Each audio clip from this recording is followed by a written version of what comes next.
play a different way without Jumar Fajardo in the middle, out with an injury, possibly out for the season, as Arwin Santos creates the jump.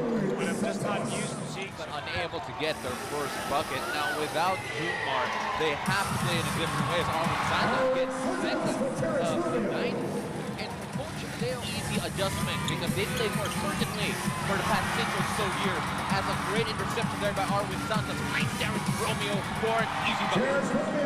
seeing a lot of great defensive stops here. But not The MVP. well, you all know that Junmar really had a bad injury in the off-season. But then, of course, receiving that MVP award is something that he Triple, a very familiar looking triple. Great to see him score early here for the Magnolia Hotshot. Arwin Santos tries to answer back. I felt that it's going to be Arwin who's going Way too strong off the board. And possibly the first blooper of the 2020 season. Lassiter just bouncing it off Tautua's head. And better design from Banchero, but it requires a little tip in there from Ian Sangalang to go in. People are now considering them as underdogs after losing Junmar. But, you look at their lineup and people forget just how talented this team is, even without Junmar. As Paul Lee drains in from the parking lot. It's definitely going to be an exciting match. In favor of San Miguel, but remember, Magnolia were down 7-0, and it's with shots like this that they are back into the game. We'll be right back. Really change things around. And even Rafi Rivas, when you look at the roster of the Magnolia team, he's in strict close right now. We don't know when he's going to be back in action. So it really means that Sangalang will really show up and be the focal point. Back then, Romeo, fresh shot clock here. Terrence dribbling past Melton. Trying to find Motautua under and gets his first bucket. That was a tough pass made by Rose. Are now diminished. They have to feel that they have a chance here. So foul there on that block. Marshall Lassiter with the easiest bucket of the game. Well, definitely, they would really have, attempt at trying to get Sangalang under the basket because there was a lot of movement in that offense. Chris Ross working against Halalo. Trying to use his size over him, finding Motautua himself. Motautua has been getting a lot. Look in a while. Again, no hair color. I agree with you there, Paulo. So let's see whether or not that changes. I don't know if it's a team policy thing, but we'll see. But depends. I guess if he's playing well, he's not going to change it. Possibly not. Mark Baroka showing his handle, setting up a screen, and then setting up Jackson Corpus. Wow, what over there. A little chicken wing action, but take a look at this first. A lovely assist there from Chris Ross to Motautua.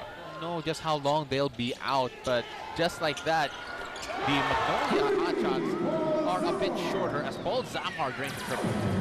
They're really known for his three-point shooting. Even in the previous conference, there were games where he definitely got to play and really shot that ball very well. That's 1 point lead for San Miguel Beerman here. Going back and forth with the Magnolia Hotshots. Alex Cabagnot quarterbacking for San Miguel. Driving all the way in. What speed that Alex Cabagnot showed in that last. Mark Baroka now. Then Paul Lee. Paul Lee had a couple great looks a while ago. He gives it up to De La Rosa. And De La Rosa answers back. FIBA NBA rules. As we take a look at this dish from Paul Lee and that shot from Rome De La Rosa, where you get a fresh 24. Paul Lee almost throws that away, and Jackson Corpus has to act quickly, step back, trying to get a foul, and fishes it from Arwin Santos. Smart move. And the best thing that he did, Jackson Corpus, and look at this right here. Arwin just jumped forward, and there's no way Corpus or Arwin would not foul Corpus in that last play. Marshall Lassiter.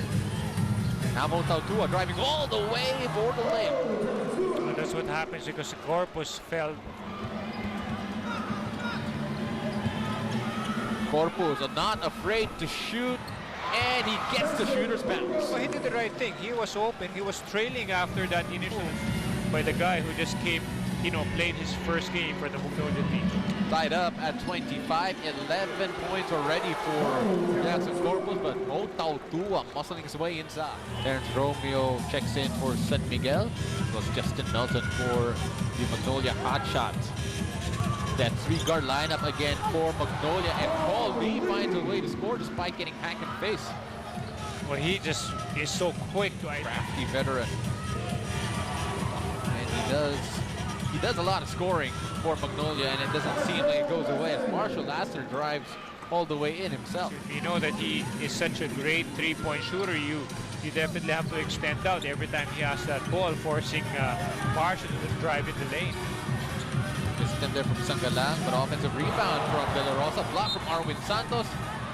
Second year, Coach Leo also was talking about his philosophy, his new philosophy with the San Miguel Beermen. And do you see evidence of that right now, an identity to how this new San Miguel team plays, as Terrence Romeo finds a way to finish inside? But there's a lot of penetration, there's a lot of open jumpers. Take a look at this pick and roll action. Otao Tua freeing up Terrence Romeo for a really tough finish. That was a tough kiss off the glass. Oli trying to drive to the right, and his push shot is good. Such a great scorer. Melton in front of him. What can he do here? Otao Tua will set the pick. Dives quickly, but the double team, and he just breaks it. Unable to cap it off with a jumper, though. Arwin Santos still finds a way to score. Arwin has been very active offensively. Get a shot in on the third try. Quick hands from Chris Ross. They don't have the numbers. Terrence Romeo pulls up for three. There's a lot of early offense for San Miguel. Finish. San Miguel, you can tell they're having fun here. As Ian Sangalang tries to fake out Otao Tua, gets the bucket to go, and the foul. Again, Tua would really have to watch out for, because right here, normally other players might even travel after that. Now, as soon as he picked up and reduce the deficit to single digits. Otao Tua up top, now give it to Arwin Santos.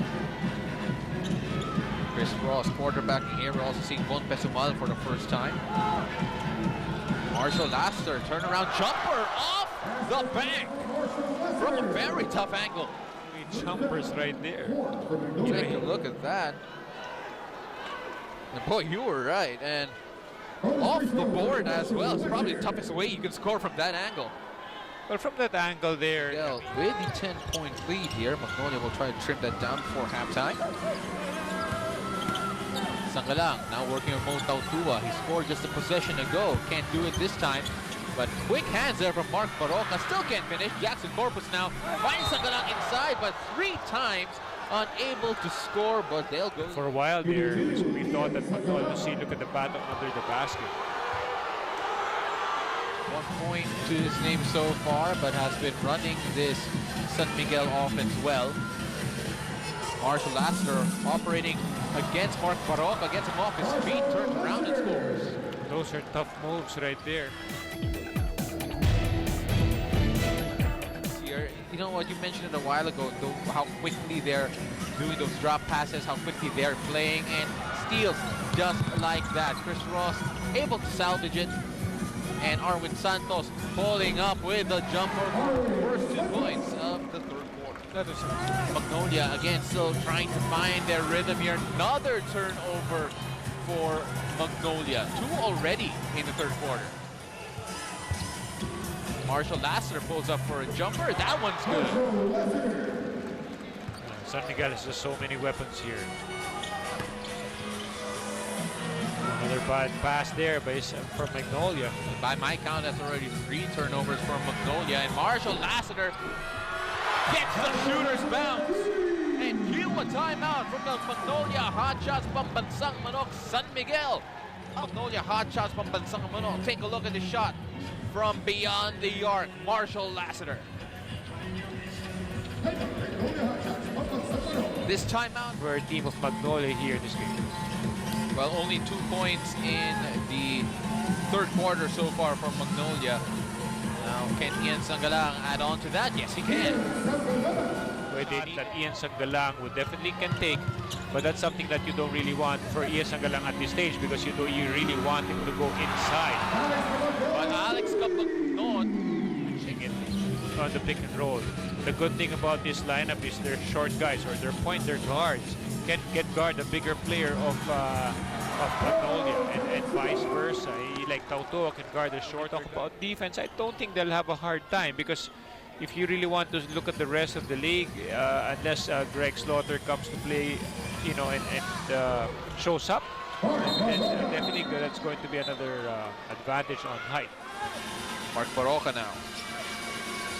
Little push shot is good. The veterans are starting to come alive here for Magnolia and Coach Leo for that offensive rebound.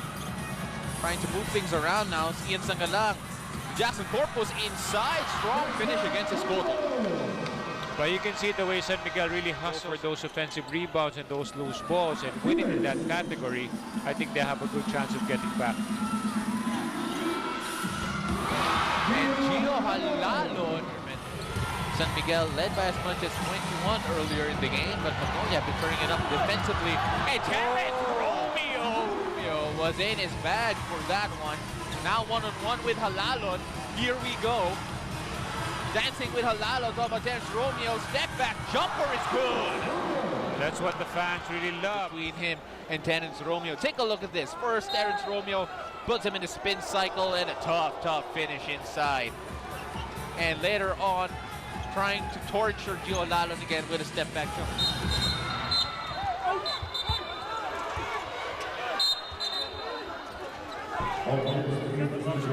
Referee is trying to control things here. There was a whistle blown before the drive. They will proceed right here. There was a foul already, I believe, in Baroka. And there was a continuous motion there from Pascual, and Terrence Romeo took offense to that. And one more time, as there's the foul already, and you can already see the referee call for that. And Pascual still trying to swipe at him, and he gets Terrence Romeo's arm instead. Now remember, there is a rule right now in the PBA against snatching the ball after the whistle has been blown. So it'll be interesting to see whether or not Santos will in the post, trying to find a cutting Kapagnon. Push shot's no good. Ball will stay with San Miguel, and Escoto gets the offensive rebound and the bucket. I wonder what's going to happen to San Miguel. Now you have a guy like Mo Tautua having a good first half, or actually a good game. And then you have a guy coming off the bench. Yeah, hot shots, pambansang manok. Can Magnolia turn things around? We'll find out soon enough. Sanggalang. Well, it's a free throw line. Take a look at the opening bucket of Terrence Romeo here in the fourth quarter. In terms of scoring, at least. Terrence Romeo now on top against Mark Baroka using the screen. Take a look at the switch there. It's a quick show. Ian Sanggalang back on defense at the post, but Arwin Santos scoring a triple. And take a look at this tap though, and PJ Simon, quickest man to the ball. Arwin Santos trying to give chase, and it was almost veteran on veteran violence. And of course, we want to see more vintage performances for him before that day finally arrives. Simon now on the ball, pulls up for a jumper, and there you have it. He heard you. A trade, BJ. We're gonna miss you.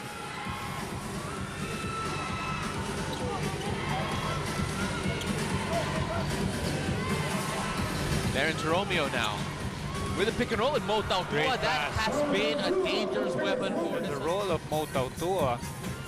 He was able to get good position, and that the pass was just excellent. Ian Sanggalang trying to will Magnolia back into this. Their only ended drought in that third quarter before eventually finding their way later on. Terrence Romeo now against Justin Melton, operating the double team. Mo Tautua open inside. There's a lot of miscommunication. Has been destroying and carving up this Magnolia Hotshots team. Just take a look at that, how open he was. He had all day to just waltz in. The guy that's open. You see them just rotate so fast. I mean, those guards of San Miguel are just so quick. Terrence Romeo finding Lassiter, gets back the ball, pulls up for a jumper, and that is pure. Terrence Romeo to at least stay in front. Well, that pick and roll went awry, but Terrence Romeo keeps the dribble alive. Chris Ross open in the corner, Wow. gets it to go.